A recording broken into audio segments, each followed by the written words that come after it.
But like, it also went to show that like an amazing restaurant didn't need to be in this like old Parisian style, 5-star hotel. It could literally be in a jungle with no roof and the floors, sand.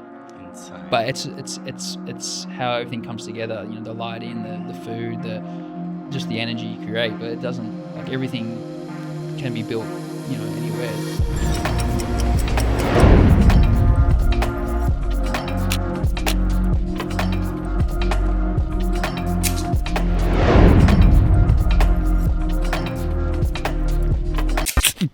Yeah.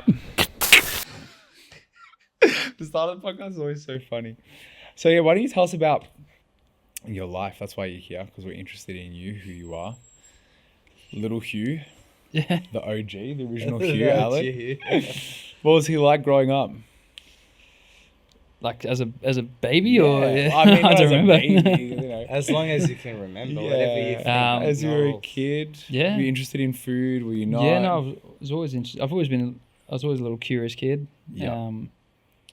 I think I've always been like, quite a curious little guy when I was younger, and I was a twin. I am a twin. So I always sort of, I guess, went through school and life with my twin brother.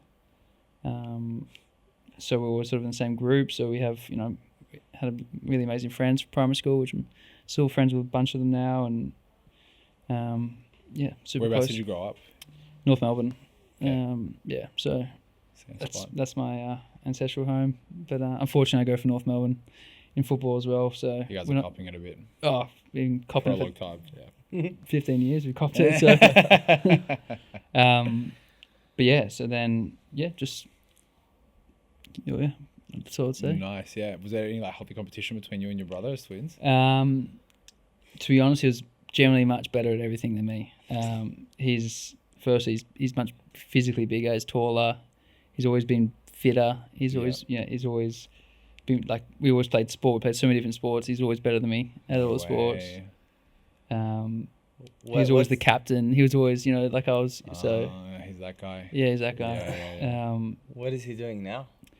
He's just a corporate dude in London who lives in Cool. London. So he does consultancy and stuff in London. Business related stuff. I don't really know, to be honest. So you're the creative, he's the corporate. Yeah, I guess so. Yeah. It ended up that way. Yeah. Beautiful. Yeah. And you got into kitchens pretty early, 15, right? Yeah. I did my work like when I was at high school, and you do your work experiences. You do. I did mine in at Rockpool. So random. How'd you get into Rockpool for work experience? I think I blind emailed a few places, but at the time it was pretty new. This is I don't know what year it was, maybe 2010, 2011. It was pretty new at the time, and it was kind of one of Melbourne's sort of newy hotspots that I remember reading. Like, this is before really like social media was a thing, So I just remember reading about it and I knew who Neil Perry probably like some paper, probably just like stuff at home, and then just emailed or wrote to them, and they offered me to do work. They let me do work experience there, and they offered me apprenticeship at the end of the work experience. So Were you at school? I was at school at the time. Yeah, that was during my like school work experience, and then I finished that year, which was year 10, and then I started my apprenticeship after that. Went straight over there. So you did it as a part of the school? Not the apprenticeship, no, just the work experience. So here, like everyone in year 9 or 10, you'd do a week somewhere. So if you have an idea what you want to do, you might, whether it's go into law, you might try to do work experience at a law firm. Or I actually went to a law. Oh, did you? There you go. Yeah. for work experience. So it's a week only? It's a week. Yeah. Well, I'm not sure if schools do differently, but it's a week. Okay. And often people do it like their parents are friends with they want to do photography, and their parent knows a photographer, and like usually it's pretty connected. Sure. My parents have nothing to do with restaurants, so I had to just go rogue. But But why did you choose restaurants? I always wanted to be a chef. Since how old? I don't know. Primary school, definitely, because we used to have I had a friend called Morgan, and shout out to Morgan. He used to live in the zoo. His mum was the head vet, and so he had this house in in the zoo, Melbourne Zoo. That's one of the coolest Yeah, things it was, you honestly, could ever have. Imagine if your best friend yeah. had a house in the. Yeah, we live in the zoo. Wow. So if you did a sleepover, you could go out and see all the animals at night. It was like Wow. So it cool. was the coolest thing. Yeah. Yeah. Really, really beautiful family. But his dad was a really amazing chef, Les, and they used to do. We used to cook at his house. He had this really amazing kitchen in his little zoo house, and we made a TV program called Zoo Food. And this is like when we were like 8. And You guys together. yeah, but That's like so we had like different, like would be different roles. Like one day you'd be like Jamie Oliver, and you would have like little accents. I've still got the footage. I've still got the video somewhere. That's amazing. So good. And so that was like when I was like 8. Yeah, and I just started getting more into restaurants and cooking with him, and I did, just always followed along, and then would always watch everything I could. Like I was obsessed with it. Everything food related. Yeah, like restaurants. Like when I was like 10, like I probably knew all the best chefs in the world at the time, and like would watch everything I could on YouTube and read everything I could on, at that time it was like blogs and stuff. Wow. So this whole thing was not an accident. You were. No, I was obsessed. I'm a chef. Yeah. Can And then Ratatouille came out, and I was my like God. beyond obsessed with that movie. Like I was like so absorbed in that movie, like just the romance of it. And it's as an adult now, it's like sounds silly to say, but it was, I think, came out in like 2007 or something like that. So I was just starting high school, just ending primary school, and I was so obsessed with that movie. I'd watch it like every week. Yeah. And just the idea of just the kitchen and the sort of romance of it, and the sections and the sort of hierarchy, and That excited you. yeah, like I just thought it was such a cool world, like this beautiful thing, and the romance of Paris and Europe and all that kind of stuff, and yeah, so it was always something I wanted to do. And then when I started at high school, I wasn't loving it. Like I loved like school and the social aspect and people, but Yeah. I didn't love school, and I struggled with general schooling. So Why did you struggle? You just couldn't pay attention, or you like felt like you didn't need to be there? no, I wasn't academically good. Like I would fail everything. Like academically, I would struggle in every class. Yeah. I just didn't get obviously But the now results. as a chef, you've got into that. You've learned how to push yourself, apply yourself. Was because I'm interested in it. Yeah. So it was never really something I struggled with. I was probably too obsessed with it. Like when I'd say as soon as I started my apprenticeship and got into it, like it obviously took us some adjusting, but once I was into the flow, I think I was always, could really pick things up super quickly and move pretty quickly once I was in it. So it's like with anything, like if something once you find something you enjoy, or something you feel like you're going to be good at, it's much easier to do well. Yeah. And excel in it. So how did your apprenticeship go at Rockpool? Yeah, I did Rockpool and Vue de Monde. So I did a year and a half at Rockpool, or 2 years at Rockpool, and then I did the end of it at Vue and stayed on for a bit. But it was amazing. Like, it was like there's so many different aspects of the restaurant there that, they had, everything was cooked over wood fire, which was amazing. Now is super trendy, like everywhere, but at the time was relatively new. The produce again was amazing. Like would have seafood dropped off from individual fishermen at the back door. Just from all over Victoria. The meat, they had a butchery, a meat aging room. Like it was kind of like a good university of cooking, really, because they had so many different little departments, from seafood and butchery and things like that. Which a lot of times when in some kitchens you only see what they do, like whether a small, I don't know, maybe a small Italian restaurant, you'd learn a lot about that, but you sort of don't get exposed to a lot. But because of the style of restaurant, you actually got exposed to quite a lot of different things very quickly. So what was going on in your head at that time? Like, how were you feeling about the whole thing? Was it like, I want more, I don't want school anymore? What was going on in your head? There's nothing really about school. I was confident I knew what I wanted to do. Again, as I said, I was obsessed with the idea of being like a chef. I just thought it was the coolest thing, and You knew what? So I knew it wasn't. Yeah. So for me, it was just about how do I do that, and how do I do that at the highest level, I can. So these chefs that I was, reading about and,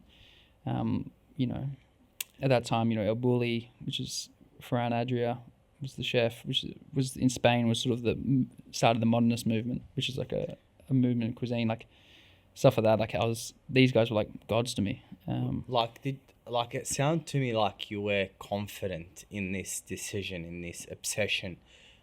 Did you have that confidence in other areas in your life, or was it just like special in the kitchen? No, I think it was special to the kitchen. Like it's something I knew. Like it wasn't something I'd just do at work and then come home and play games. Like I'd go home and watch more YouTube of chefs and read more cookbooks, and wow, it really was. So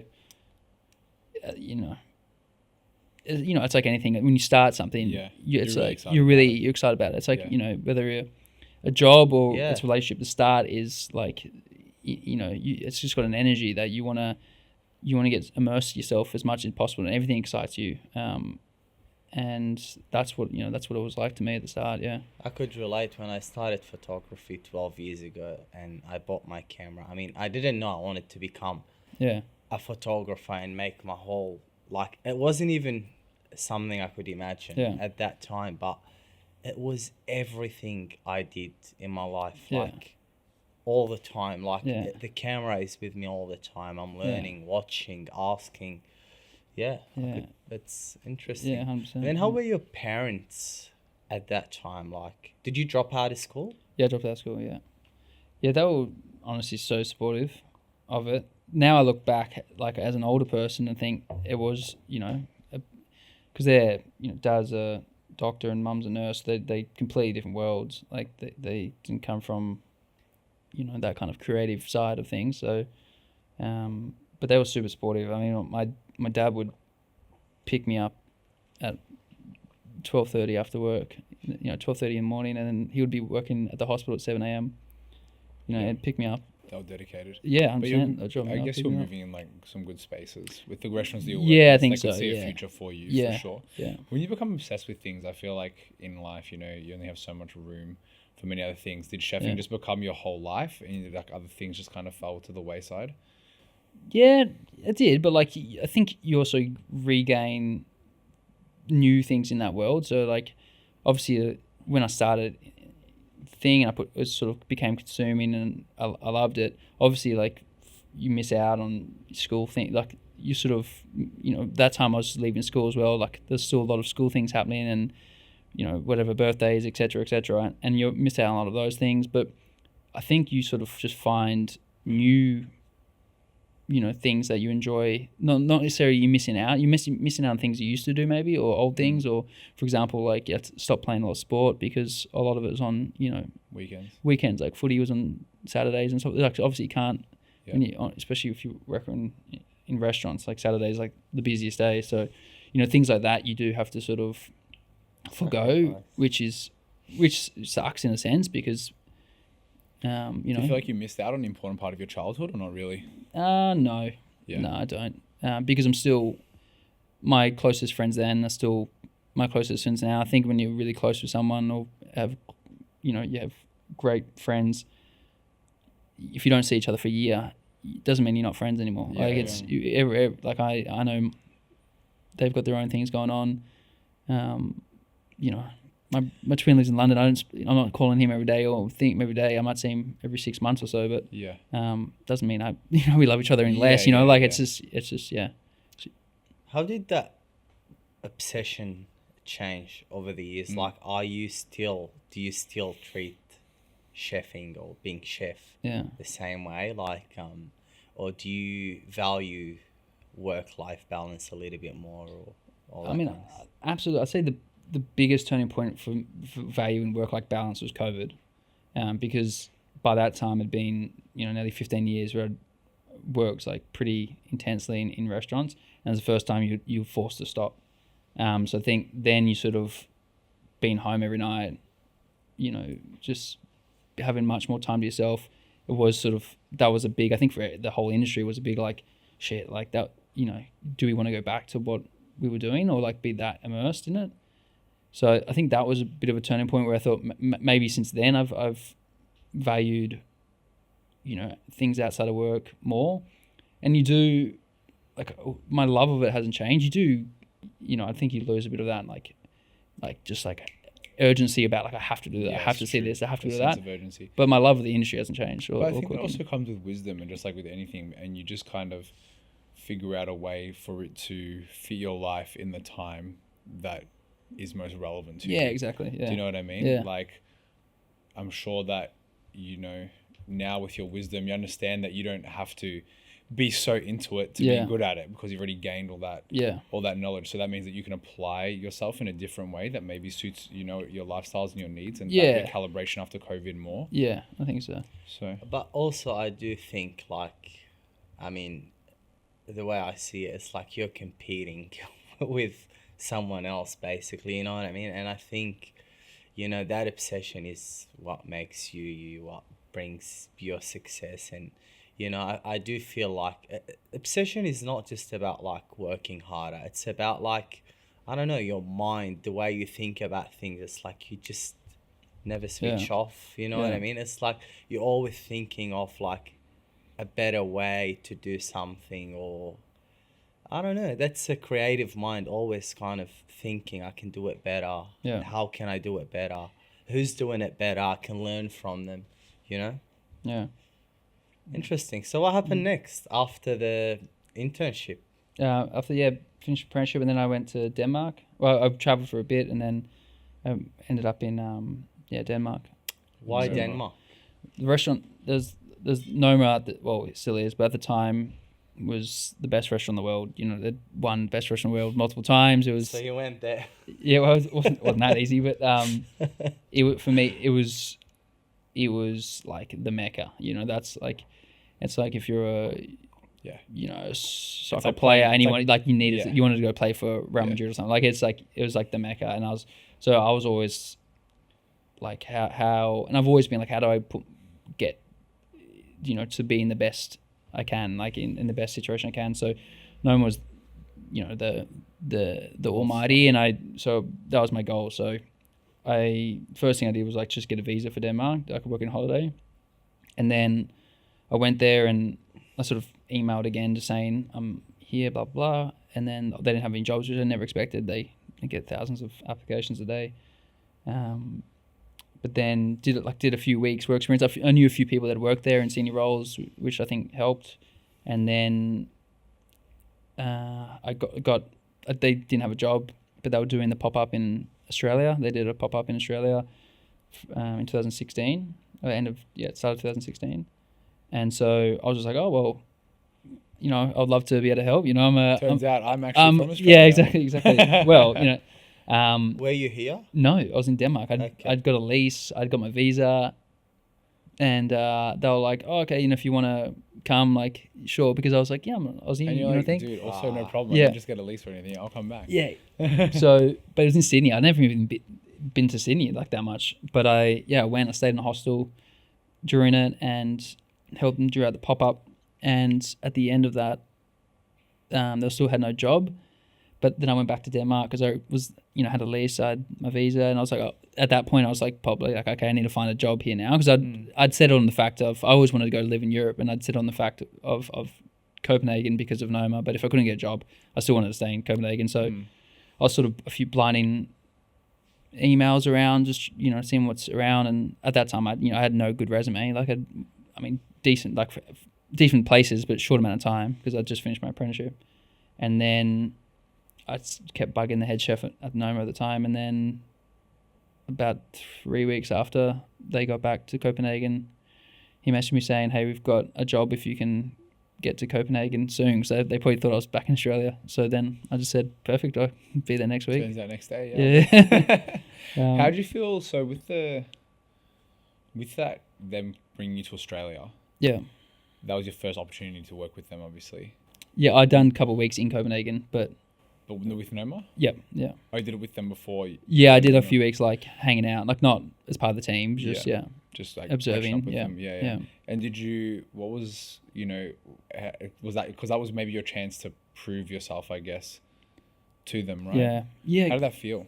Yeah, well, I guess it's tricky because when a place is such a big team, and in kitchens, they're so quick. Like everything's so quick. There's not an office where you sort of sit and you can chat and you can sort of then catch up and have another meeting. Like when service is on, it's on, and there's no matter what, there's guests coming, and it's quick. So when you're just an intern or just a helper, it's really hard to make yourself shine. And that's it's really, but I think it's just like sort of offshoot. But being in that situation, feeling so uncomfortable, like when you're just in this young guy or girl in a kitchen, in a big famous European kitchen, you feel so uncomfortable. One thing it does teach you though is when you have new young people start in your kitchen, you know exactly how they feel. And like, so, you know, one thing I learned in that whole trying to get a job situation was just how to feel uncomfortable, because, you know, there's, you know, probably 40 chefs. You're doing like really detailed jobs. It's really intense. And, you know, everyone's from somewhere else. Like everyone's speaking different languages to each other. And you just learn how to feel uncomfortable. Which then when you're in a senior position, you're much better at. You can see people when they feel lost. And so, yeah, offshoot topic. But so yeah, how does that translate to the way that you run your kitchens now? I mean, I'd say I've always whenever I've worked, had people I looked up to.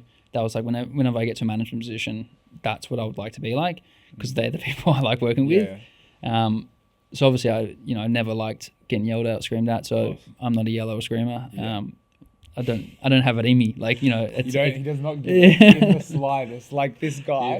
Imagine him yelling at you right now. I have, but like in my life, very few times. And it takes a lot to get me on edge. But I've just never been a yellow screamer, which, you know, I'm lucky I'm like that. Like it's not even because I just don't want to be. It's because it's not in me. Like I just that rage has come out of me. What should I do in the kitchen to get you on edge? It would take a lot. It's happened, and usually if I have cracked it, it's my fault. Like it's because I'm exhausted in something, and you know I haven't trained someone properly or whatever. It's generally my fault anyway. So it's good to see that you take that responsibility as the leader.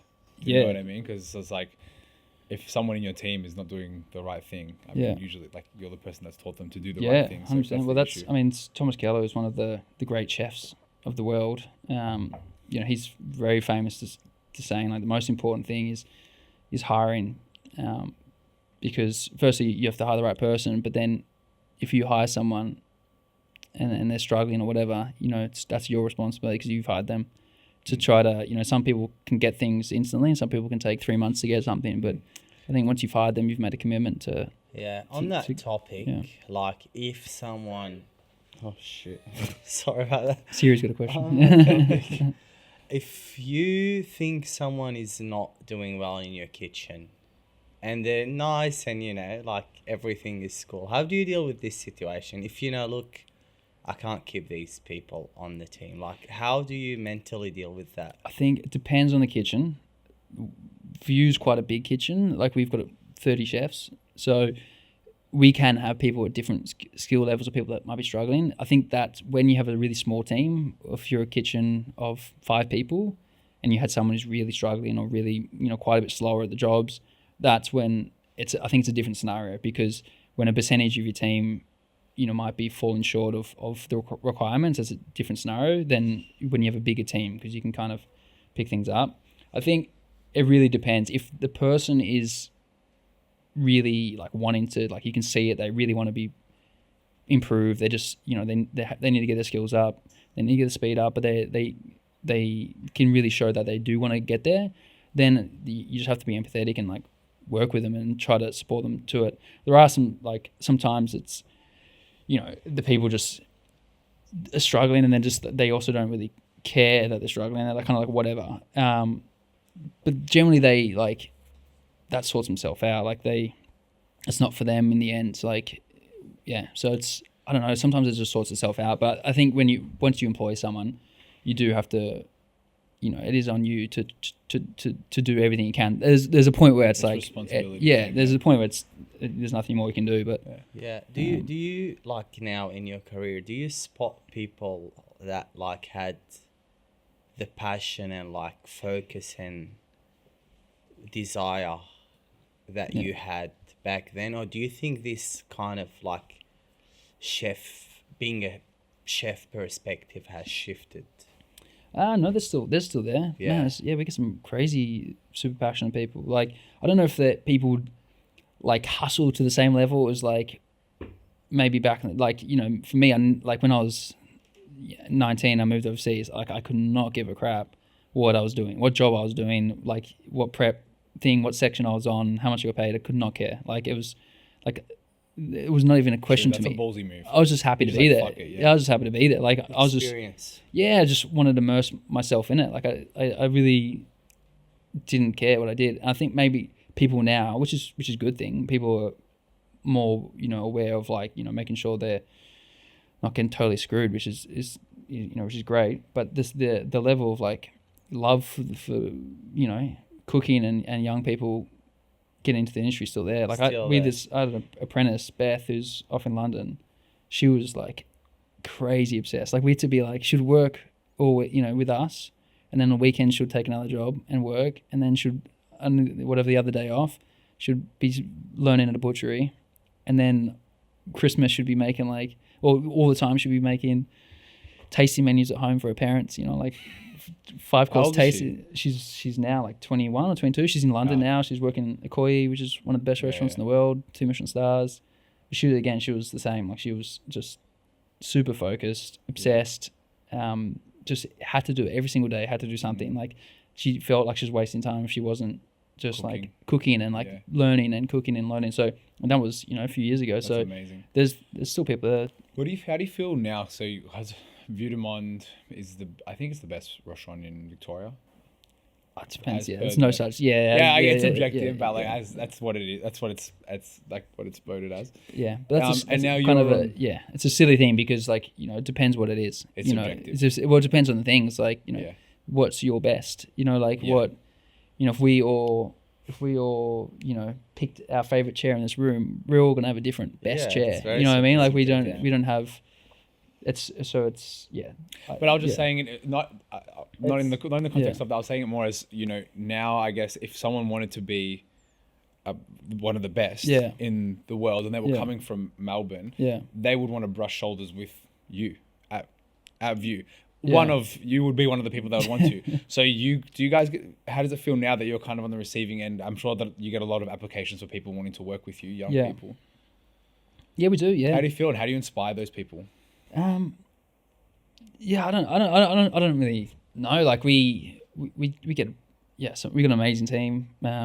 They do, you know, everyone that comes with us wants to work at a, you know, really high level, and they that's what they love, and they really care, and I mean, we'd be like with everything, like, you know, whatever, if you want to, we'll take it. If you want to say we're the best in Victoria, but that's you know, it's not me. You know, cooking every dish. So it's like it's really them. So they, It's definitely one of the best. You know, I think this is a better way. You know, it's one of the best. You know, I think this one will. But cool. That's amazing. So, we got to Noma. Which is amazing. Like, it's a crazy place. Like, it was honestly incredible. Like, there's no restaurant like that here. You know, they had test kitchens where a team of 5-6 people just working on dishes. They had fermentation labs where they had 3 or 4 people just working on new ferments, new preserves. And, you know,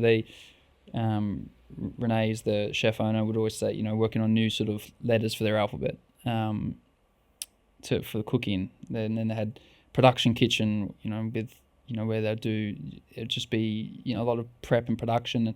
And then there's the service kitchen where it was the service. So everything had so many people involved and so many. And that was just the kitchen side. Obviously, there's the front of house side, but so many different levels. And it's just incredible chefs. Like, everyone there, like, that was working there is, you know, it's kind of like the Ivy League of chefs. Like, they were just so skilled. You know, I guess Noma had the pick of the bunch, really, who they could get, because there's so many thousands of people trying to work there every year. Was it diverse or mostly like European? No, it's completely mixed. Like so super mixed. Like Mexican, like a lot of Mexicans. You know, Aussies. We had a huge percentage of Aussies. Wow. So how big Hungary, was the team? You know, Europe. It's probably 80. What? Yeah. That's And massive. how many seats in the restaurant? Then it's the new, when I started, we did 50 and 50, like 50 covers, like lunch and dinner. And then the new one now is bigger, but it's one seat in. It's like they do like 70 or 60. So they sit 50 and there is 80 people on the team. Yeah, but there's Them people. But the menus, I don't know, it's like $1,200. You know, we could never do that. Yeah. We could never charge $1,200 for a menu. Wow. But at the same time, I think it's worth it. You know, like it's just like. What do you think is like the difference between like what increases your value as a restaurant from $400? What's Vue's 360 or 360? Yeah, to 1,200. Well, honestly, in Australia, we're so value orientated, which I am too. You know, I get it. It's in our blood. Like we're just so value orientated. But in Europe, a lot of restaurants are charged, you know, for a tasting menu similar style to Vue de Monde, like $800, $700, $1,000, and the ingredients aren't necessarily better or not. It's just what people are willing to pay, really. In Australia, if someone charged $700 a tasting menu, just, you know, you'd get the super foodies and really devote, you know, gastronomic people, but then it wouldn't have longevity. But it's not really a science. Like Vue de Monde, you know, our food costs are 30%, so of, you know, roughly, which is pretty high. Our staff's 50% of everything. Rent's very high.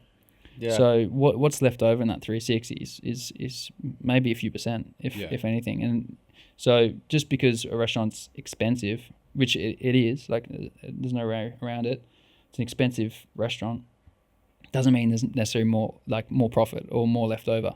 So I'm sure they wouldn't be running, even if they had an 80-person team at Noma, they wouldn't be making that much profit. If no, pay 80 they. staff. I mean, it's all you can look it up. As well as It was. everything I think it was like 2-3%, like Yeah. their margin.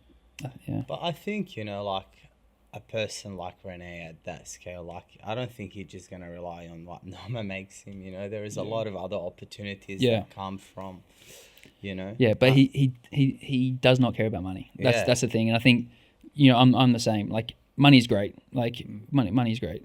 You can, you know, it gives you an opportunity to go travel and to live in a reasonably nice place and treat yourself every now and then. But I couldn't give a shit about fancy cars or fancy clothes. What do you give a shit about? Yeah, where do you spend your money? For me, honestly, like I would, like I spent money on like nothing. Like I don't actually have that much money. Like people would assume because, you know, I've done well, I'm on TV and things like that. But you know, I've still to this day never flown business class in my life. I get the tram to work. I don't, you know, I'm basic. Like, you know. Yeah, I know, but like, I think like there's things that everyone cares about, and not and by spending your money on luxurious things doesn't mean which is nothing wrong with it. That's what I mean. There's nothing wrong with it, and like that might be something that interests you, but if it doesn't interest you, but I'm sure that there's something that you do spend your money on that like, you do care about. You know what I mean? No, like money generally, like trips. If I go overseas, which, you know, I try to go once a year. My girlfriend's Dutch, so you know, obviously she wants to go to Europe, see her family. But like I would give every cent I had for, like, for example, the new restaurant to be like, if there was going to be, like, if I wanted something for the restaurant where there was a plates, but the restaurant couldn't afford it, I would happily use my own money, just because for me, having that as good as it can be, or the work as good as it can be, is much more important than my personal financial situation. Yeah. And what's like the core of that? That was what I meant with my question. It's like, what do you care about? Like, do you know what I mean? Yeah, like like money for me is a tool, like, if to make the work, which is, for example, the new restaurant now, as good as it can be. So if that's for me the thing that is most important to me in terms of business, like having that, making it as good as it can be, really investing in an incredible craft, like from the ceramics to the glassware to the the cutlery, and being able to do that, and not compromise on using whatever, a plate from IKEA or something, because it's cheaper. Like that's where I'd rather put the money versus me, having a Gucci jacket. Like I couldn't, those things I couldn't care less about. Like I appreciate the craft, appreciate the luxury, appreciate fine things. Like I really do. Like if I'm going to buy, I don't, for example, have a coffee machine in my house, like espresso machine. But if I was going to buy an espresso machine, I'd rather not buy a crappy whatever machine that is from whatever. You get like a La Marzocco. 100%. Yeah, 100%. I would save up. I'll pick the color. Yeah, okay, I want the green La Marzocco. Yeah. I want that one. I want this grinder. And that's like so 12 grand. Stuff. But it could be like, it doesn't matter if it was a camera. Like if I was wanting to get photography and I was like, I want a Leica or something, I'll just save up and get that. Like I wouldn't. I agree. I don't like. I don't need lots of stuff. I didn't need lots of stuff. Like. But also, but from what you're saying, and I think this is something that I believe in too, where if it's something that you get the same result from it, like, do you know what I mean? Like, there's no increase in quality or performance by spending more money. You won't spend more money. No. Do you know what I mean? Like a jacket. No. To you, the jacket is like, well, I just use it to keep me warm. So it's okay if I buy a cheaper jacket than the Gucci jacket. 100%. Do you know what I mean? But like the Leica or the La Marzocco, it will take you a better photo or it will give you better coffee. Yeah, exactly. So you will spend more money. Yeah. Same way as like, ingredients or whatever. Like, it's the same thing. Like if it's the better product, I'd rather, one of them than 10. Yeah. Yeah. What do you think is the thing you enjoy the most about your job? Honestly, I love just being with the team. Like I'd be bored out of my mind if like, even when I was visiting my brother in his, half work from home, half this, and you just sitting looking at like spreadsheets and stuff. I was like, gee, that honestly looks so boring to me. The idea, like you get to go to a restaurant, a kitchen, you have, and front of house, you have an amazing team from all over the world. Every day you can, it's just fun. Like it's just, you get catching up with everyone. Everyone's got really interesting, amazing stories. Then you get, on top of that, we get to use amazing ingredients, incredible products, and just cook, and then guests being happy. Like it's such a nice feeling when you cook, and especially for us, we can see the restaurant and we can see all the tables, and then generally being happy, like generally having a good time. It's, I think now more than ever as well, it's such a nice feeling. And I think anyone in hospitality would know that feeling when you do that little extra for someone, and you can feel they really appreciate it and they really feel it. Like we've got Raj as our restaurant manager. He's done it a couple of times now, but like a kid will dine with their parents and they'll bring a little soft toy, and he'll always make like little food portions for the soft toy. It's totally stupid. Like it's totally ridiculous. Like he'll make so cute. We'll bake like souffles, for example, is one of our, like, been on the menu for 25 years at Vue de Monde, which is quite a decent sized souffle. But he'll, in a little espresso cup, he'll get the pastry team to make a little souffle for the soft teddy bear. Like it's kind of it's silly. Like it's totally silly, but like the family, like no matter what, their family are just like, oh my god, you're so you are it's like the cutest thing ever. Yeah. And those kind of moments are just like a great. Like it's so rewarding, and it's so easy. Like it's just really nurturing simple people. Things that yeah, exactly. Day, 100%. Going back to Noma and your time there, what was it like working with the best chef in the world? Again, no best chef in the world. Depends what what your interests are. Like if it's making pasta, it's not the best pasta. One of the best chefs in the world. But it was amazing. So like, and every day was like mega. Like whether it was the guests coming in, like there was every day the guests. If you looked at the guest list, it was amazing chefs, amazing artists, amazing, creatives, whatever it is. So you always felt like there was always a level of energy and excitement, and just the level of detail and just work into each dish, and all the different like little facilities within the space, and the pursuit for, I think the term pursuit for excellence is overused, but it was really just a pursuit for excellence, and everyone was so on board for it. Like everyone was so like driven by like we are gonna make this menu the best, and like we're gonna like we all knew what like that was the best way to cut it, like whether it was a a wild duck or something, like just the perfect, like we were so zoned in, and it was contagious, and like you had to be, and that energy, I think it's actually hard going from a place like that when everyone's so zoned in.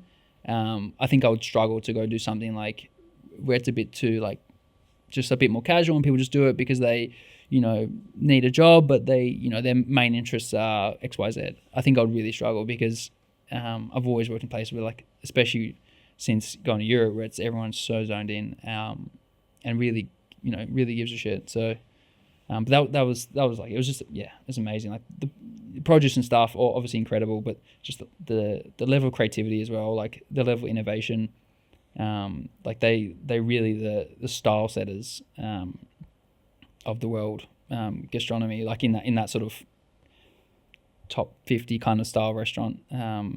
They're just so influential.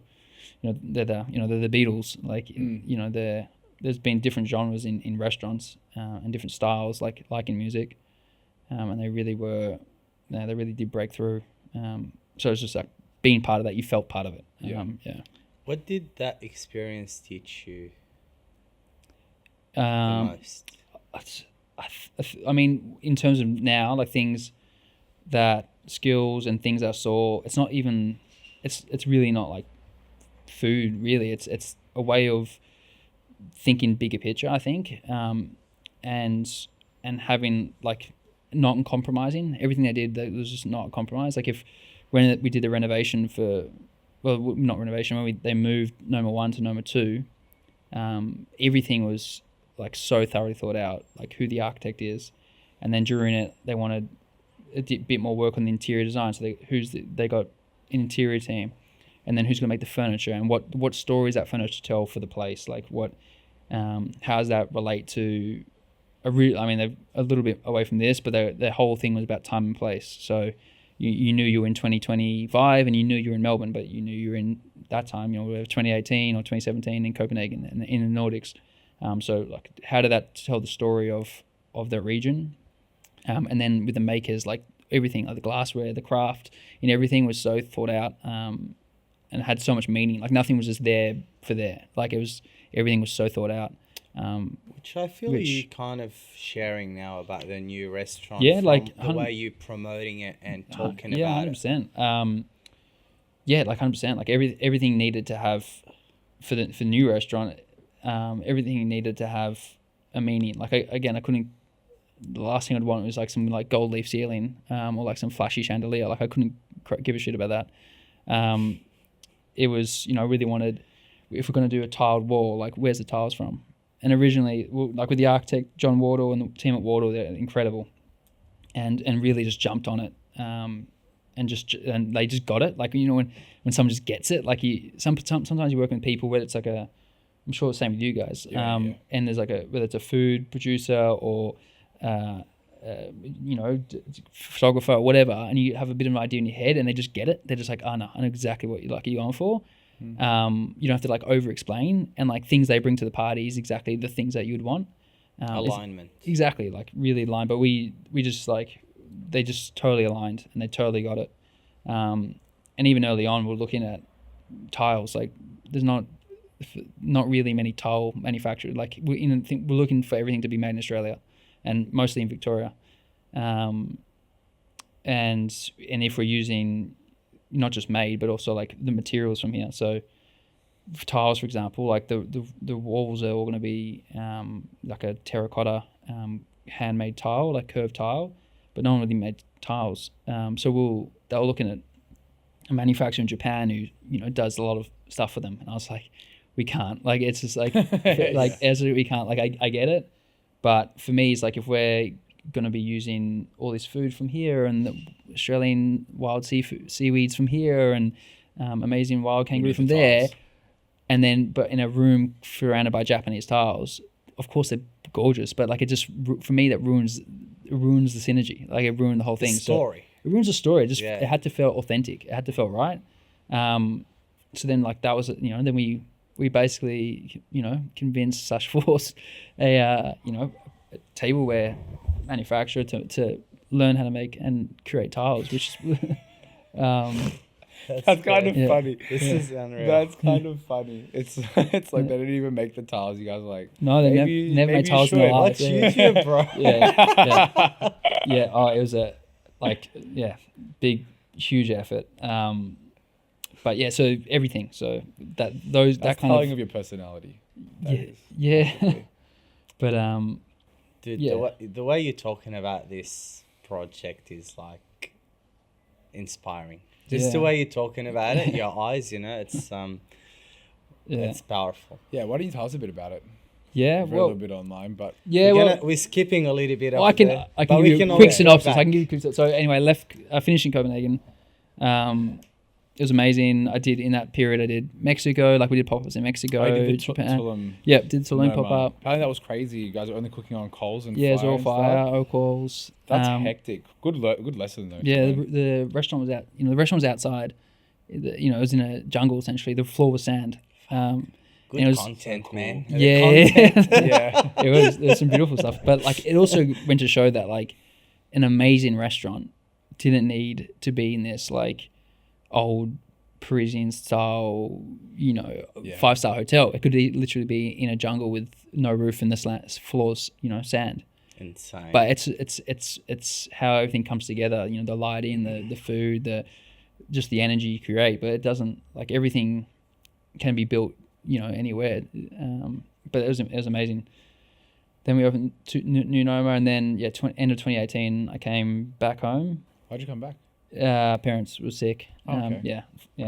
Got double cancered on the Oh my God. on the thing. Yeah, it was the first time in my life I'd like had something bad happen to me. Like, parents happily married. When you get kids and then parents like get divorced, stuff like that. I'd never had anything really happen to me. Like as a kid, had such a smooth growing up. Got the Beautiful jobs, parents, the Noma. jobs. I could always dream of. Yeah. Got to places I'd always want to be, meet people who always like were idols to me, and I was like, fuck, like I just felt I was always lucky. And then 3 weeks apart, both my parents diagnosed with cancer, so that was the first like fuck, Yeah. like Reality. it's like a bit of a reality check. I was like shit, like and I think you hear bad stuff happen to people and you sort of don't relate to it. Like, oh, that sucks, man.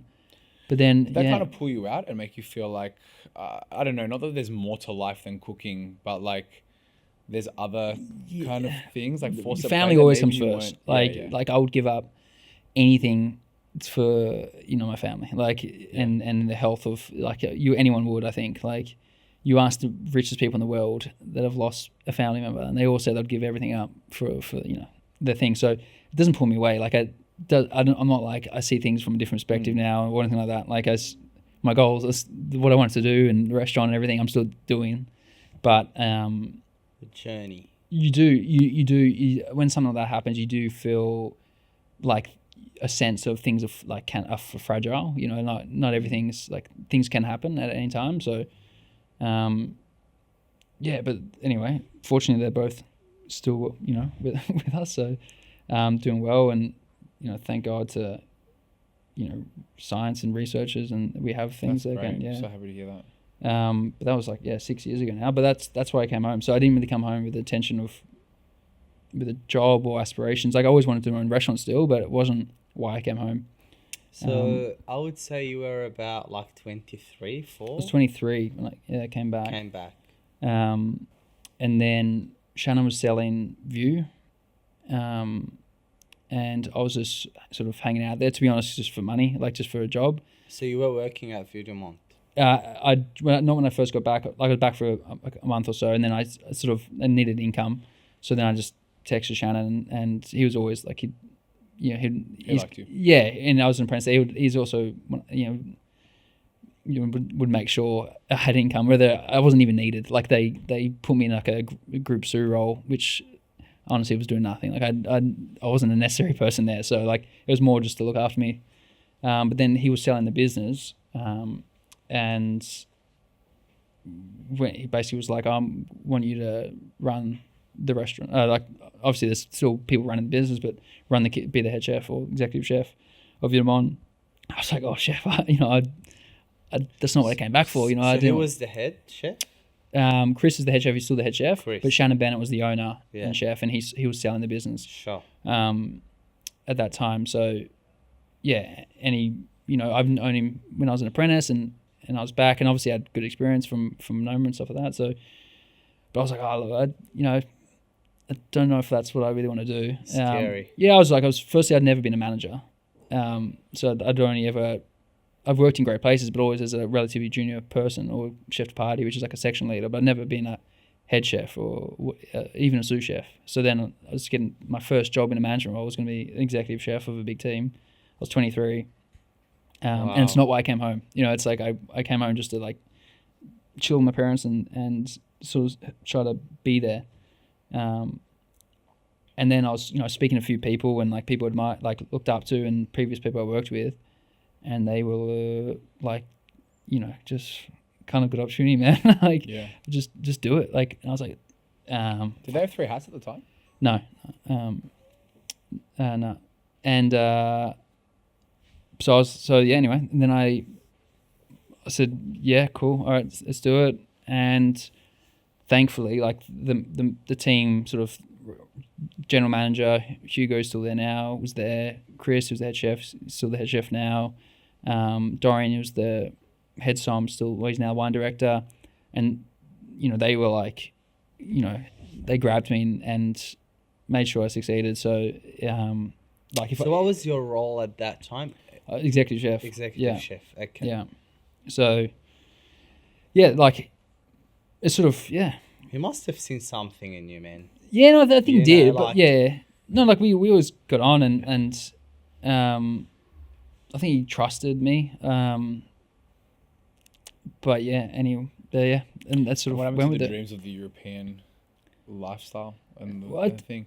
Or you're just happy now because you get to do what you want to do? Yeah. I mean, I always was going to come back to Australia, and I still spent, with everything, like not just with travel, I was there overseas for 4 years in sort of one stint.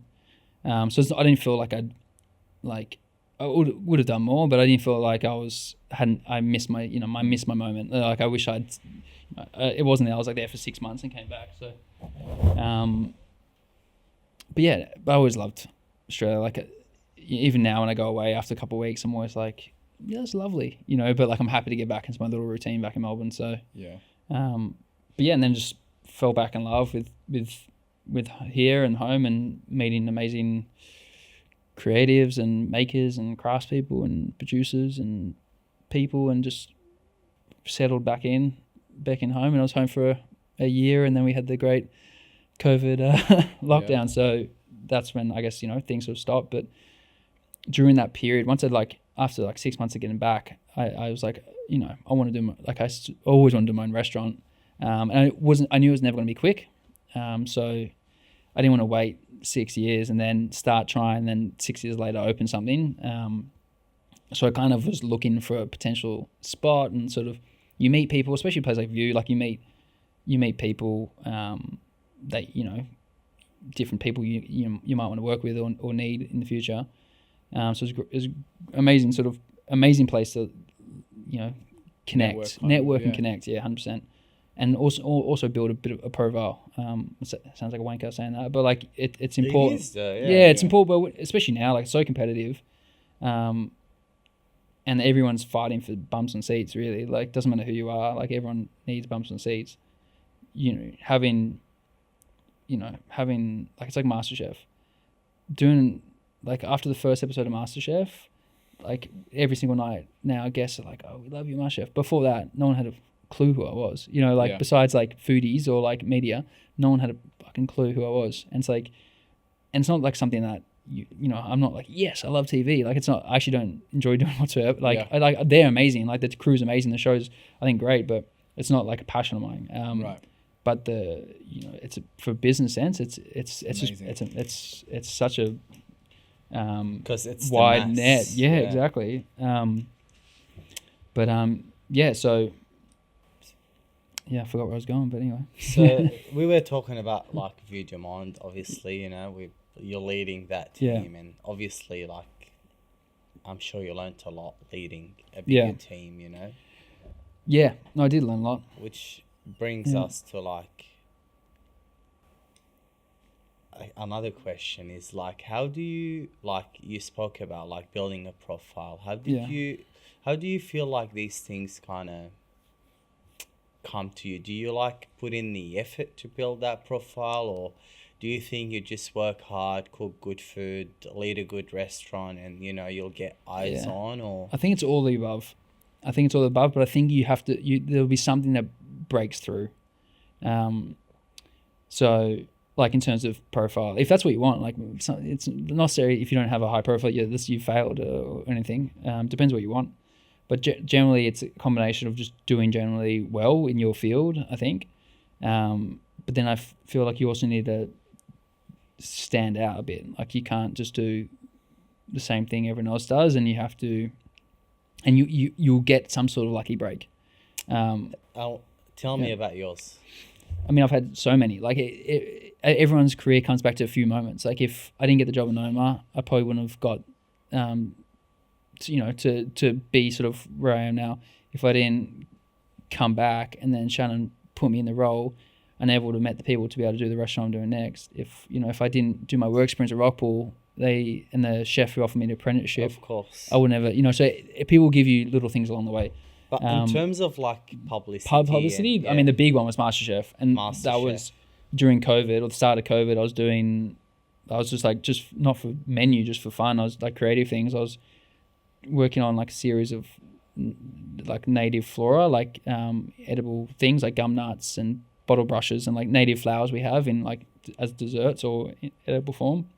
And I did a bottle brush, and I posted it on Instagram, and then the producer of MasterChef, who I'd never met, I didn't know anyone on MasterChef, called me and said, I would love to do that as a challenge on pressure tests or whatever. That's incredible. And before that, I hadn't, besides, like, foodie stuff, I hadn't had no sort of public profile, really. Like, a bit of, like, stuff in local media, but nothing in that sort of sense. But it was because of that dish really. That was, I guess, in terms, if you want to talk about mainstream sort of profile, it would have been because of that. And in terms of, like, the actual industry, when do you think, like, Vue de Monde started to, like, have,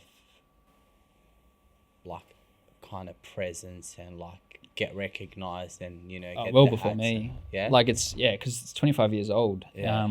So they had the ups and downs. It's had up and down. Yeah, big time.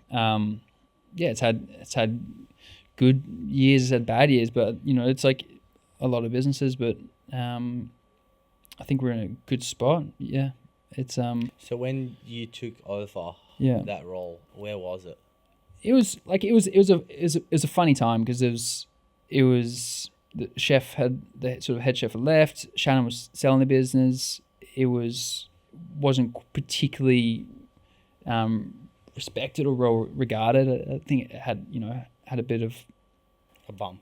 Yeah, it had a bump. Had some negative stuff happen. So in one sense, it wasn't the best time, but at the same time, it also had, like, it is such an amazing, like, restaurant. Like, it's gone from a little, it started in Doc Pizza was in Carlton, like, little corner place. That was where the first ever Vue de Monde was, and it was real classic French bistro. And Shannon borrowed like $50,000 to buy some furniture and to open it, to where it got to. Top of the Rialto. It's the old observation deck in Melbourne. Really pretty, amazing fit out. With amazing architects and like the most incredible tableware and glassware and products and ingredients and a large team. And so that journey, I think, is really something we should respect. But it's had ups and downs. I think that once it took over, we sort of gave it a new life in a sense, like with the team. Like, we really just, it was a young crew. Like, I was 23, 24. Everyone was sort of 20s, and we sort of just took this sort of old restaurant and we had nothing to lose. Like, we felt like we had nothing to lose. Like, we didn't really care about like testing weird stuff out or doing weird things, or we just sort of had nothing to lose. So I think they gave it a good little push and a good little energy, and Beautiful. it got noticed. Yeah. Young energy. Yeah. Which brings us to the current moment. Yeah, the new restaurant. The new restaurant. Yeah. What Hugh is most excited about? Yeah. How did that happen?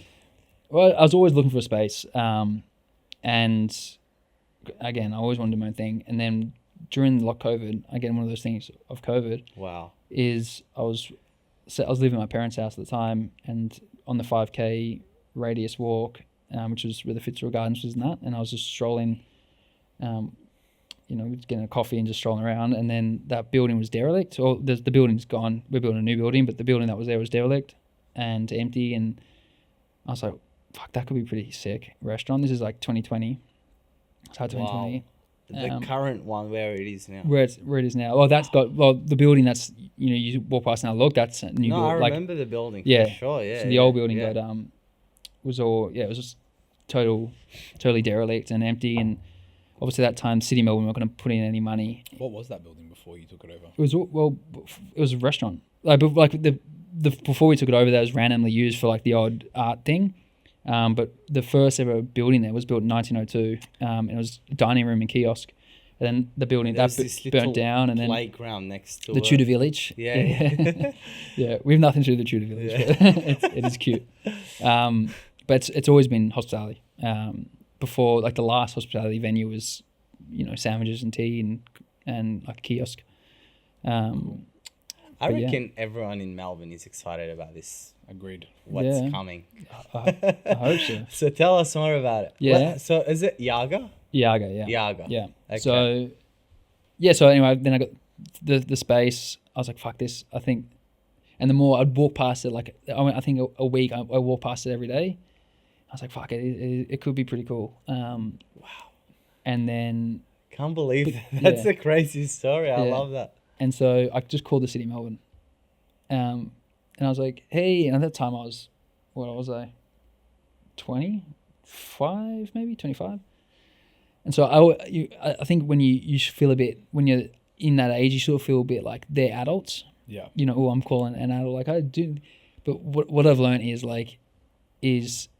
especially as you get older, is they're just the same as you. Yeah. Like when these people you meet, even like big chefs or whatever, and you like, oh, these like people you idolize, you meet them, and you kind of just like, oh, you're just like us. You're just the same, By the time I was like, oh, Ronan called the city, City of Melbourne, like it felt like a child calling, oh, what's happening with that? But yeah, just said what's happening in the building. They said, oh, it's going to go for tender, which is because it's a government-owned building. Any government project generally goes to tender, so they put it out. Multiple people bid on it or submit an idea or something for it. And then I wrote the tender by myself. I'd never written like a tender, which is like a big pitch of what you want to do, what you will achieve, how much you're going to invest in. ChatGPT wasn't a thing, no. If it was, fuck, that would be so good. But my twin helped me with it. Thank for once he'd be able to help me with his corporateness. The shits are working, yeah. But so we put together a tender, basically like the concept, what we want to do, what we want to achieve, and then I didn't have any investment or anything lined up, but like I was like, whatever, I'll sort that out later, kind of thing. And then the tender process took I felt like it took 2 years. It was a year and a half, 2 years, and they did multiple tenders. Did you share the idea with anyone? Yeah, I mean my team knew. Oh, yeah. So you were open about it. Yeah. Okay. I mean, not like publicly with this and that, but like just with my team and people. Yeah, 100%. And so I did. But during that time, even though we hadn't won it, I was, researching architects. I was researching makers. I was, everything. Whatever, like a cool glass blower. I would You're getting see. obsessed by the idea of it. Yeah, exactly. I hadn't got it, but.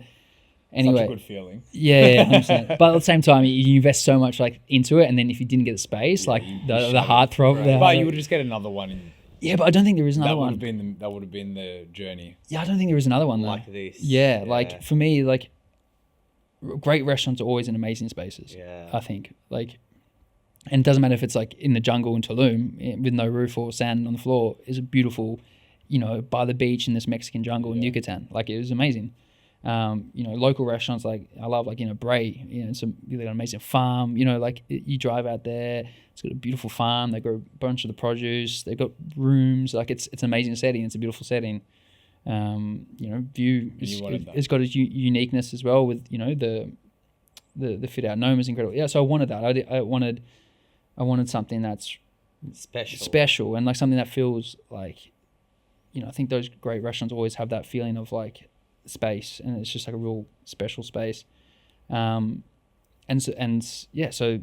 being in one of Melbourne's great gardens, one of maybe Botanics is probably maybe the best, but probably the second best garden. It's an institution, man. Fitzroy Gardens. Yeah, I love Fitzroy Gardens. Yeah, so it's stunning. And then because the building was, let alone being able to do a restaurant, but then being able to design a restaurant, because the building was so derelict and wasn't heritage listed, and we could actually build something with amazing architects. Like, I don't think it could be done again. I don't know if there's a space that would be as good. So I was pretty invested on it. I would say, like, I was like, this is the one. This is this is it. And then when I got the email that I got the space, it was such a blasé email. Like, congratulations, you are preferred tenderer. I was like, what? Does that mean I got it? And I was just when was that? I was like 2 years later. I was just at work. I was actually in a meeting, and I looked at my phone, and it was just like a blasé email, and I was just like I don't even know who I was with. I was like, yes. And I just did you honestly? Did you in your heart? What did you feel? Did you feel like, oh, I'm just gonna I don't know. Did you feel like you got it before you get it? Or I don't know. Like I was working as if I got it. Like I'm not spiritual at all. I'm not like a power visualization. But like I was always like, I'm gonna, like, this is what I'd like to do. I'd like to get this. This is what I put the entrance. Like I was in my head. I was always like that. But yeah, when I found out I got it, I was like totally like shit. But then the struggle since, like with everything, like it's so difficult to open a place like that. Like it's so difficult with just everything, finance, concept approvals, installing things, everything, man. Like it's, but I feel like, with your vision and where this place is going to be, and it could be, it's like, there is a lot of hard work, but it's like you're just gonna fucking it's gonna do it. It's gonna be crazy when it opens. Yeah, gonna I hope happen. so. Yeah. Okay. It needs to be. I'm screwed if it doesn't. Wow. Awesome. So what's the concept with food and everything? So same with the design and architecture. So super focused on Australia and Melbourne through its ingredients. We really want to use ingredients that aren't many people are using, just to give people experience that feels new.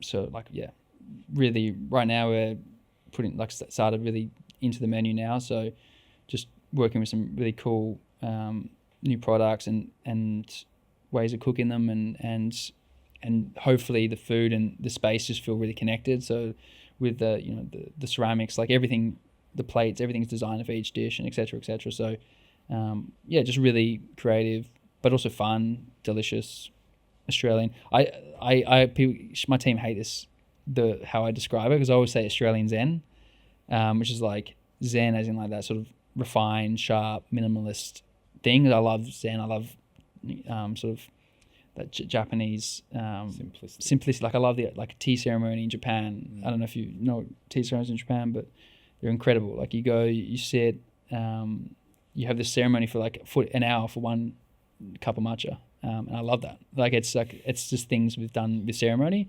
which is that real sort of Zen way. So I always say Australian Zen, but my team think it sounds tacky and horrible, so I don't use it. But yeah. I like it. I actually like it a lot. Yeah.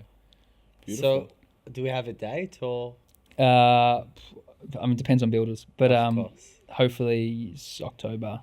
So this year. This year. This summer. Yeah, definitely. I'd say definitely this year. Yeah. Wow. That's exciting. And is it day and night and? It's a mix. So it's going to be. We're going to start with Thursday. That's another thing we really wanted. Like we wanted to do a fine dining restaurant where, the team also, can have a long. Like we want the team to be able to work there for 5 years and not feel like, you can only do 6 months there because it's so intense, or because you have to give up so much that you can't do anymore. So we're really trying to find a way that we can do it. So you can work there for years and not feel like you're missing out. So the operating hours, which we might like hopefully we don't have to change, but it's Thursday dinner, and then Friday, Saturday lunch and dinner, and then Sunday lunch only.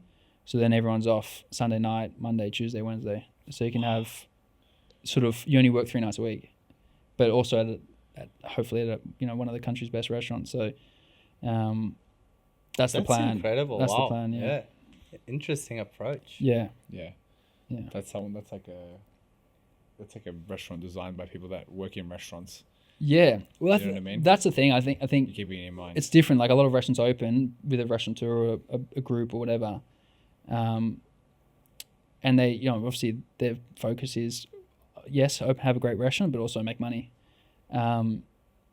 Me actually working there and being there, yes, it needs to be a successful business, but like make as much money as possible is never going to be my priority. So I really want it to be just like a really cool, fun place to work. And I think because of its location and the park and everything, and hopefully the hours and nights, less nights and stuff like that, I think hopefully it fits that balance. It's still going to be an intense work. Like it's still going to be, of course, intense. Like the level of detail in cooking, like it's sort of no round around, like especially in service, like that sort of hyper focus. But how's it going to go running 2 venues?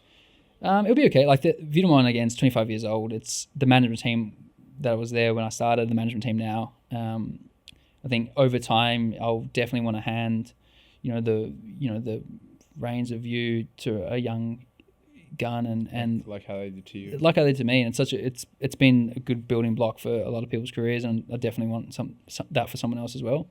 So yeah, when that time comes, for sure. But so we know what your kind of goals are professionally going forward. Yeah. What kind of like you're obviously trying to come into this person professionally that you're going to be the head chef, you're going to be the owner of the restaurant. What about personally? Like what goals are you trying to outside of the restaurant? Yeah, outside of the restaurant. Get better at tennis, get better backhands down the line. Yeah, I mean, besides like the usual things, I just turned 30, so eventually have family and things like that, and I'd like to buy some sort of property, like a house that I could have a family in. That sort of, I guess, like bigger goals, but short term, I don't know. My focus is so much on the restaurant, the career, and that's where I get so much joy from. So I don't feel like I need all these outside sort of goals or thing. Like I'm into health and stuff. Like I do a lot of sport. You look healthy, man. Yeah. You do look healthy. Yeah, I don't. I mean, I've never really lived an unhealthy life. Besides, like in a lot of work. I've never drank. I've never been a big drinker. Never smoked. I've never done any like hard drugs. So it's like I'm pretty boring in that sense. Like I don't. I've always been into health. I don't know if my parents work in hospitals, but yeah, all my family is. Interesting. What you said about like you just get your joy from building this business. You know what I mean? Yeah. It's like, like honestly, if you think of other than getting married and having kids, which is a big thing, but like it's a very nice thing to build your own business and work on your own business and be obsessed and how to make that business successful and keep a fucking legacy, and I think that will keep you very busy. But if you really do what you love, it really doesn't feel like work. It's just fucking passion. It is. Like you still need to balance. Like you can burn out. Like I've burnt out before. I'm just like, you're just exhausted. Like, but yeah, I think exactly right. Like if it's something that you're obsessed with, like if I go home tonight, I'm off. I'm definitely gonna be sitting on my laptop and fucking doing something. Like doing something like, whatever. I'm looking at like a GPO plug that I like for the for the kitchen or something, like whatever it is. Like there'll be something that I'm doing, and that's not, I'm like, I just want to sit and watch telly.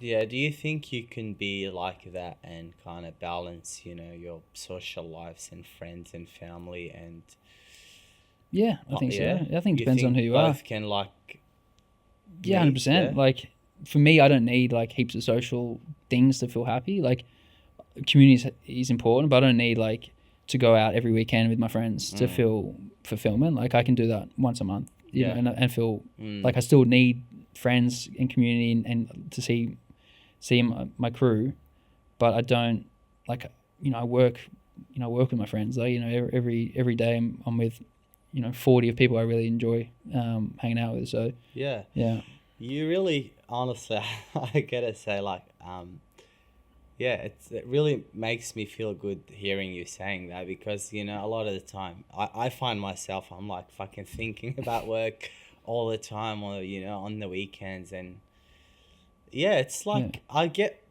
joy doing it, you know what I mean? It's like I don't feel like I have to do it. I just get joy doing it, and 100%. you can I think have fun, you know? It's good to, as long as I think you remain, like, have a community, because then it's like you do need that, and, you know, that's why, like, playing tennis every week with a bunch of chefs, and you know, occasional catch up with mates.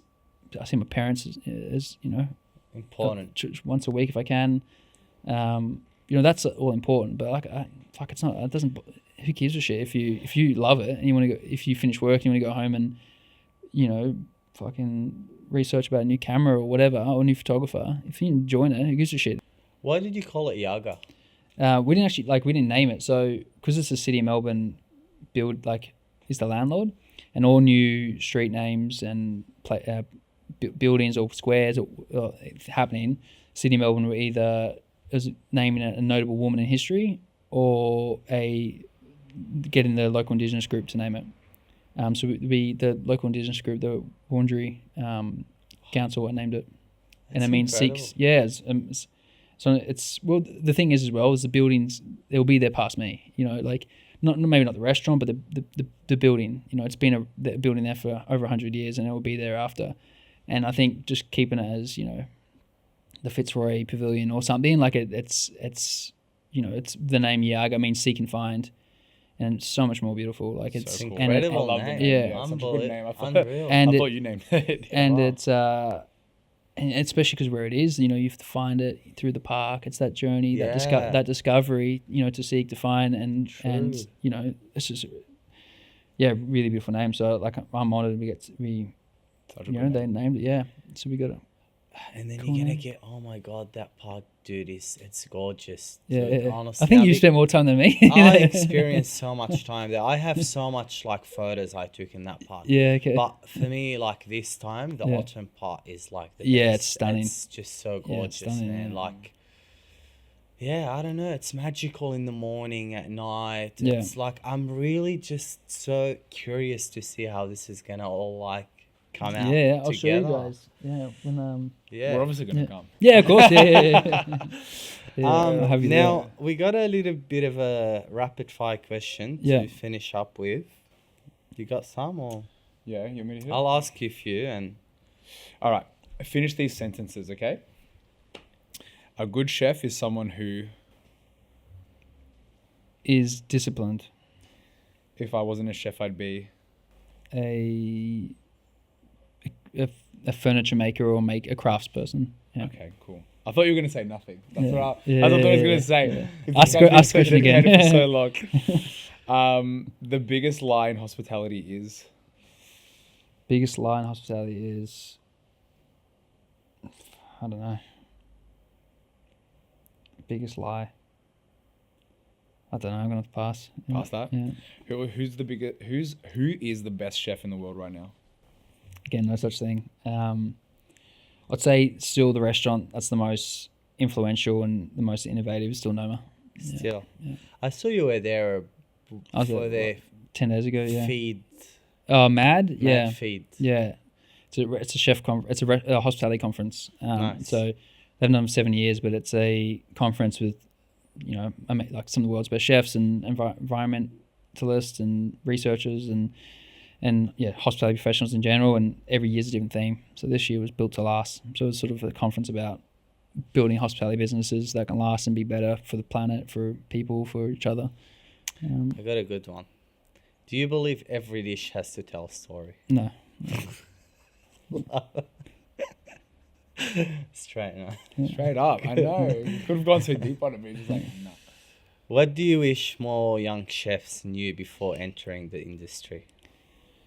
I mean, I think now young chefs have more information than ever, and everything's so much easier to access than ever. And so it's really just immerse you. Like, if you can teach yourself so much, and just immersing yourselves in the best restaurant and the best chefs you can, and outside of work, put in, like, teach yourself. Like, there's so much information out there. Like, when we had YouTube, like 15 years ago or whatever, when I was cooking, or even when I was younger and I was obsessed, and it would be like books and YouTube. Now there's everything. There's apps, there's AI, there's so much stuff. Like, so I'd say, like, use that to your advantage and just absorb, because you're never going to be as like, you know, so excited and absorbing as when you're first starting off. So just use that as like the time to just fully immerse yourself in it. Yeah. Where's your best ideas come from? Best ideas come from, for me, I'd say Australia. Just as the creatives, the makers, just the country itself, the land. I get, you know, it's things in my home are always the most inspiring. Do you seek them, or do they come to you? I thought you were going to do I seek and find and link Yiaga into. I was like, nice. No, it's a mix. Like, sometimes it's you know, a person will bring a product in, whether it's, you know, we just got an amazing wakame, which is seaweed, getting foraged in Flinders, and they brought it in. We start, you know, it can be like that. When now we're working on a wakame dish, because, you know, it's an amazing product, and we just, you know, we'll try different things. We'll try as a savory, we'll try as sweet, we'll try different techniques of making, you know, pickles and maybe ice creams, and like, we'll just try random shit, and then from that something will stand out, and then it's just an evolution, and then trying that again, doing something like that. Do you ever get like creative blocks? Yes, but it's generally when I'm taken away by boring stuff like admin, stresses that are like administrative related, or business related, where I get taken away from just being in the kitchen. Because when you're just with a team in the kitchen, no. But it's when you get taken away and you're too distracted from things that, you know, are boring. You know? This is a good one. Do you think the host pay industry is broken? And if so, how is that rapid fire? I hope so. Do I think it's broken? Yeah, it's like suffering. Yeah, big time. But I think it always has. I think it's, I mean, it's a really, really hard business to do well in.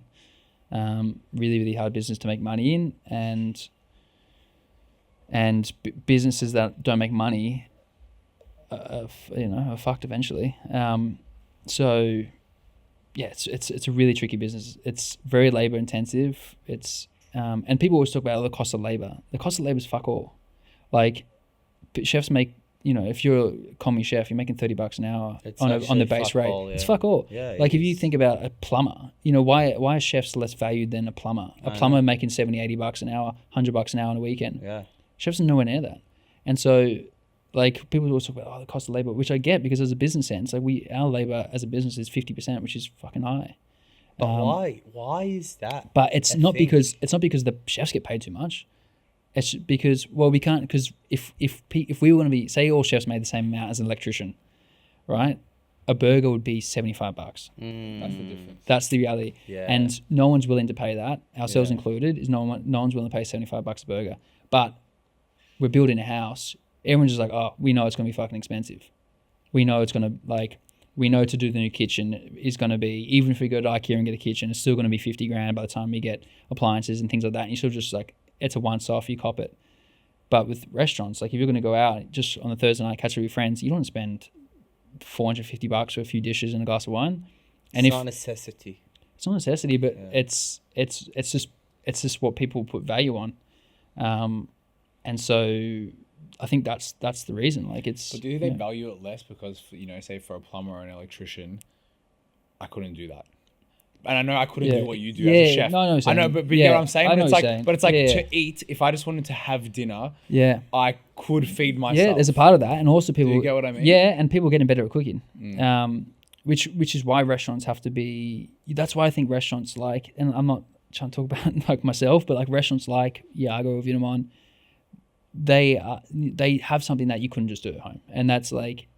You know, I think the menu's $360 at Vue, for example, but we don't do turns. You don't get the table's yours for the night. The table's incredible table. It's, you know, handcrafted table. The cutlery is incredible silverware. The view, like it's the old observation deck in Melbourne. You have master sommeliers, some of the best chefs, some of the best front of house from all over the world looking after you. You know, the produce you're using, you know, Blackmore Wagyu, you know, one of the pioneers of Wagyu in the world. You know, fresh marrons. We fly over from Western Australia and we cook incredible Australian, you know, ingredients. The ingredients that we put so much energy into. And we've got a big team. I think it's worth every bit of that 360. No, I don't think that it's not. Yeah. But so places like that, I think the places that, you know, should really charge more. They should like to make more money, like the, you know, local wine bars and pubs and stuff like that. People will just never pay it. People like, and that's the issue.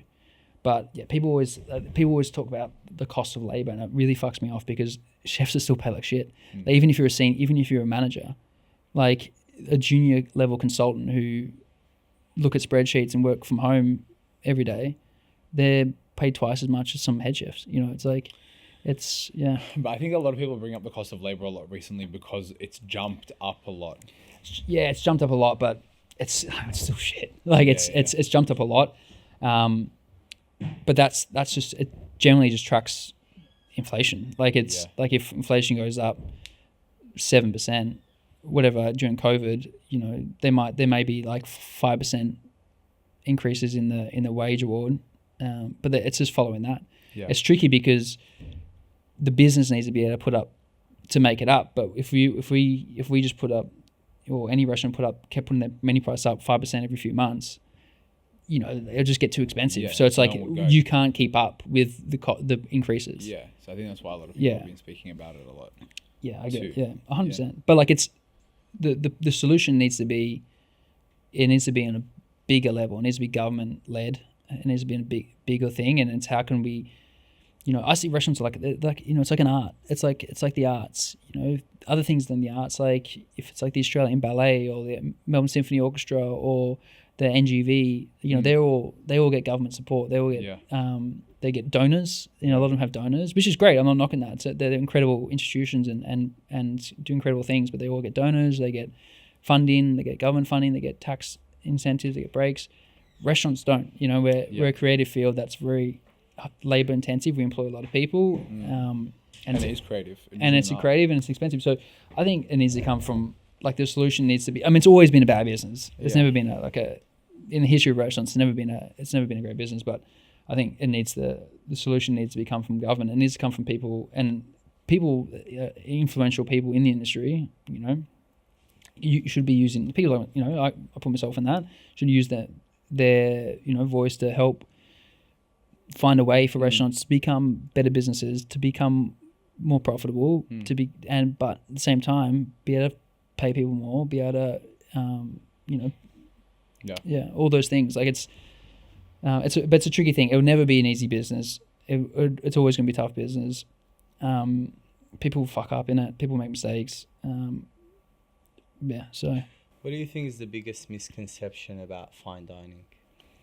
I mean, the biggest, like, people think, for example, Vue, they think it's like the 1%ers are eating, and it's 90% of our guests are, you know, teachers, nurses, you know, friends that just finished school and they're going out for a big special night. Like, it's, I think a misconception is like it's only for fancy people, and it's so not. Like, it's for occasions. You know, it's a special thing for an occasion where you get to go to a really beautiful place and have hopefully a really amazing menu and have incredible, well-trained people look after you and get to use, you know, I think all the little things, you know, fancy glassware that you know, you wouldn't just have at your house, and all those little things add up to make you feel special. Like you feel a little bit, you know, you feel treated. And I think people think it's only for, the mega rich go there.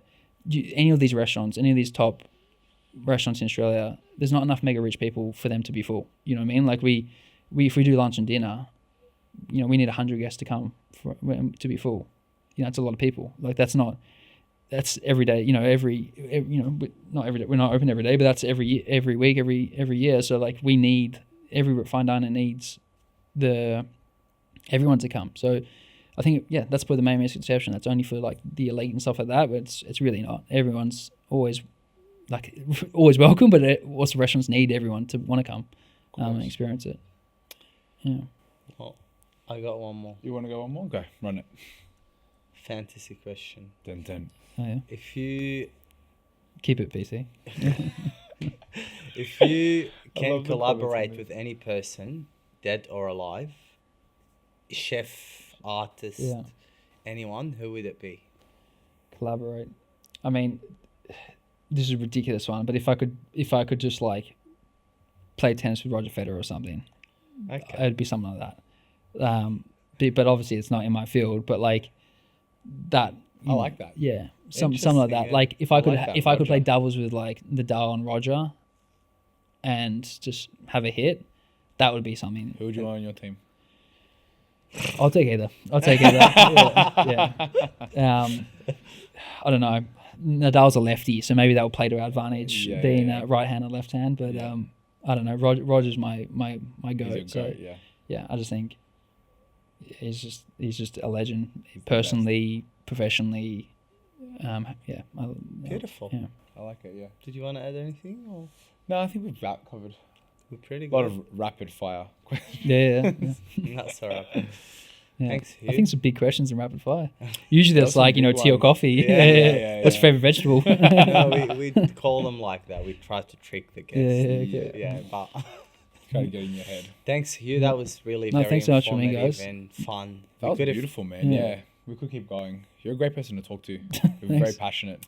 Thanks. And the amount that you bring up crockery, glassware, cutlery and everything, it shows that I like you love it, and B, that would be what you'd be doing if you weren't a chef. Yeah, but it's like even I don't know if it's still rolling, so this is a boring thing, but like even when I was like when I have a little apartment and when I was buying stuff for my little apartment, I had like a Canva doc of just like things I want to buy, like like the kettle, like I'd picked the kettle I was going to buy when I got my apartment, the stuff like that. I've always been on that, just like. You're obsessed with the finer things. Yeah, you like to consider everything. I consider the things. Yeah, exactly. Yeah. And you're obsessed with Weed Fishes by Radiohead. Fucking love that song. What a track. Yeah. Unbelievable. I love this track as well. The thing I'm also like with music and stuff, I'll play like the same 5 songs like over and over. What's in your top 5 right now? What's my top 5? I could get my phone, but Weed Fishes. One's Weed Fishes for sure. One's Bug by Fontaines DC. One they thought I was asleep by Paul Kelly. What else is in my top 5? It Ain't Me Babe by Bob Dylan. Classic. And All I Need by Lord Kana. Oh, nice. Lord Kana. He's coming to Australia. I've got tickets. Cinema. Yeah. I saw him last year, so I'm so upset I didn't get to see him last. Because he just did it in like North Palace Theatre. No, he did Palace Theatre. He did a sideshow, I think. Did he? Okay. He did Palace Theatre. It's in the Wild Horse weekend. Yeah. Is it? Yeah, I think so. But also, I hate the cinema. If the city of Melbourne, that venue is so bad. Sorry, and that's why I reckon it's the worst venue in Melbourne. Because of the seats at the front. I don't know what it is. Like I think the sound and the way that it's set up, it's not very conducive to having a very good time. Like when I go there, I'm never like, oh my god, it's been so amazing. It is nice for concerts though. Like for like if just it's nice weather. Not for raves. Yeah, I mean, the raves are like my idea of hell. Yeah. No issue with people that like my girlfriend loves them. Same. But like I've got tinnitus, so I've got like a constant ring in my ear. Tinnitus? Yeah. Damn, from what? From a concert when I was 15. Oh my god. And so I've got a constant ring in my ear. And so like as soon as like any loud noise, my ears go. And just the doom. And I like personal space. Right. So the idea of just like getting crammed up with people and hectic, stuff. Yeah, I just it's like my idea. Do you wear earplugs when you go? Concerts, I wear earplugs. Yeah, me too. Cool. Yeah. Thanks. No worries.